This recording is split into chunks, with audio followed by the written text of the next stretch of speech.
With the global release of Heaven Burns Red, June Maeda has once again proven why he's regarded as one of the most influential storytellers in anime and gaming. Renowned for crafting narratives that blend laughter, heartbreak, and existential dread, Maeda's works have left millions of fans emotionally wrecked, but in a good way, I think. But his career has been as dramatic as his stories, from early failures and stunning successes to personal health battles and entire online communities literally telling him to end his life. Maeda's journey is a story worth telling, and one that, thankfully, doesn't need a box of tissues just yet. Let's hit rewind to the 90s, a time when Jun Maeda was head over heels in love with music. While at Tokyo University, he dreamt of composing tracks for giants like Nihon Falcom, Namco, and Capcom. But despite his talent, nothing really worked out for a struggling artist. Even when he scored an interview with TGL, the studio behind games like the Fireland series, Maeda fumbled, missing some paperwork and losing the chance. Maeda hit reset on his ambitions. If composing wasn't working, why not try storytelling? So, in a burst of creative fury, he cranked out a 300-page erotic story in just 1 month. Because why not, right? He eventually caught a break with the company Scoop, where he got to flex his writing muscles as the main scenario writer for the 1997 Chaos Queen Ryoko. But let's just say, the job wasn't his vibe, and he bailed. Around this time, Maeda stumbled upon Hiroyuki Kanno's Yuno, a girl who chants love at the bound of this world. This wasn't just a game for him, it was an epiphany. Visual novels could tell real stories, one that could tug at your heartstrings and leave you staring at the ceiling at 2 AM. Maeda was hooked and determined to craft stories that could pack an emotional punch. This drive led him to a studio called Tactics, where he wrote for Moon in 1997 and won Kagayaku Kisetsu E in 1998. These projects set the stage for his big move, where he teamed up with other Tactics members to co-found a studio named Key. And this is where Maeda finally hits his stride, reshaping the visual novel genre and leaving a legacy that fans still celebrate today. At Key, Maeda released Kanon in 1999, the story of a young man returning to a snowy town and reconnecting with girls bearing emotional scars wasn't just a success, it was a phenomenon. If Moon and One were indie darlings, Kanon was Maeda's first blockbuster. Fans were crying, and for once, it wasn't just because of their backlog of unplayed visual novels. Then came Air in 2000, where Maeda turned the emotional dial up to 11. The story of a cursed girl and a wandering puppeteer was heartbreaking, and its soundtrack, featuring the now iconic Tori no Uta, aka the Bird Song, was an absolute banger. At this point, Maeda was basically the Adele of the visual novel world, someone who could make you cry and sing along at the same time. But Clannad in 2004 was the game changer. Maeda upped the ante by moving beyond romance to explore themes of family and adulthood. The after story arc in particular hit so hard that it became a rite of passage for fans. If you didn't ugly cry at least once during Clannad, people started to question if you even had a soul. In 2007, Maeda released Little Busters, a nostalgic tale about childhood friends forming a baseball team while uncovering life-changing secrets. It balanced silly, light-hearted moments with deeply emotional twists, proving once again that Maeda could take you from laughing to sobbing in record time. Next came Rewrite, released in 2011. This visual novel marked a departure from Maeda's usual formula. While still a writer for the project, Maeda focused more on the music, allowing other writers like Romeo Tanaka and Ryukishi 07 to contribute to the narrative. The story blended environmental themes with supernatural elements and featured a protagonist navigating a mysterious, changing world. Though it didn't have quite the same emotional impact as Clannad or Air, Rewrite still showcased Maeda's versatility and willingness to collaborate with other creative minds. By the time Angel Beats rolled around in 2010, Maeda was ready to bring his emotional rollercoasters to anime.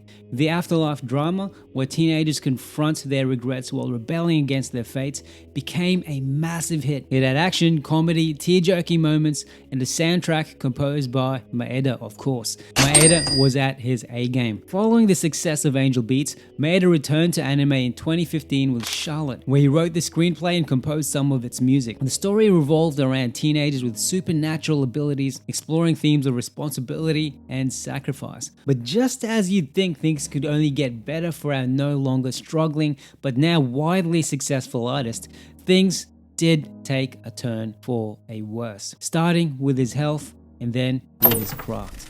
In 2016, after there were reports of him being hospitalized, the then 41-year-old Maeda revealed he was battling idiopathic dilated cardiomyopathy, a condition that weakens the heart. And as if his life was taken straight out of one of his stories, it was revealed that he needed a heart transplant. He tweeted, "This illness has taken various pleasures away from me, but I'll face forward and keep on living and doing my best. It's a miracle I was saved." But would he be this courageous for long? Because next would come the day I became a god in 2020, where things took a darker turn, not in the story, but in Maeda's career. The anime started strong with this quirky premise about a girl claiming the world would end in 30 days, but fans weren't thrilled with how it wrapped up. Criticism escalated into outright harassment, and in places like 5chan, users went so far as urging Maeda to take his own life. It was an awful backlash that left Maeda deeply shaken. In a now deleted tweet, he said that even on New Year and birthdays, he felt like a punching bag from all the online hate he received.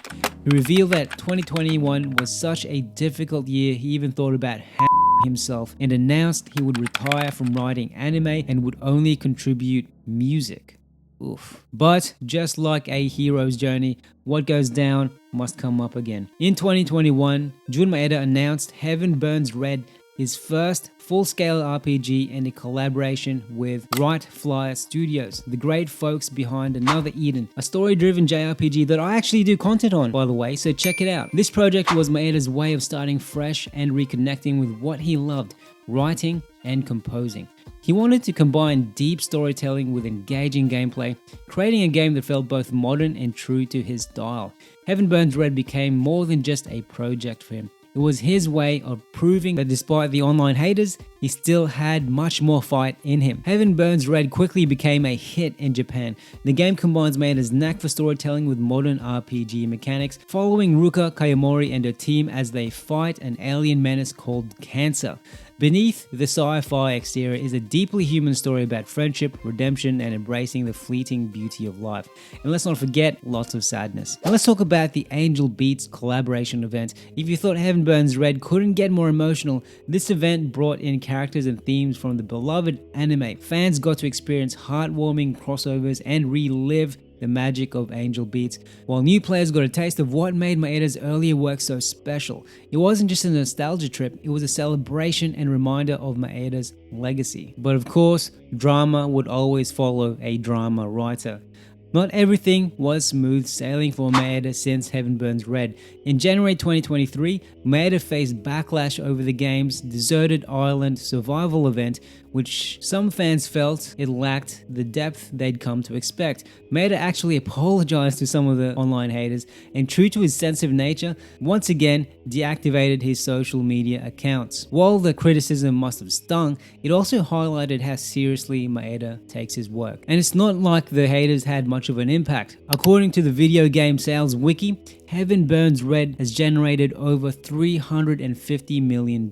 Although I personally may not always be the target market for Jun Maeda's works, I believe his stories resonate because they're unapologetically emotional. His characters are flawed but sometimes relatable, and if not relatable, they're at least endearing. His narratives are heart-wrenching but hopeful, and if you've played Heaven Burns Red, you can tell he has a quirky sense of humor. On top of this, his music ties it all together in a way that makes you feel like your soul is doing cartwheels and maybe sobbing a little. Whether it's through Clannad or Heaven Burns Red, Maeda has a way of reminding us what it means to be human, and maybe making us regret not having a tissue box handy. And just recently, Heaven Burns Red was made available outside of Japan on iOS, Google Play, and PC. June Maeda's journey has been filled with ups, downs, more downs, and enough tears to fill a swimming pool. And despite his setbacks, Heaven Burns Red might be part of his redemption arc. Whether you're a longtime fan or a newcomer, or even if his stories don't appeal to you, his personal story is something you may gain some enlightenment from. And through Heaven Burns Red, Maeda's talent is as vibrant and moving as ever.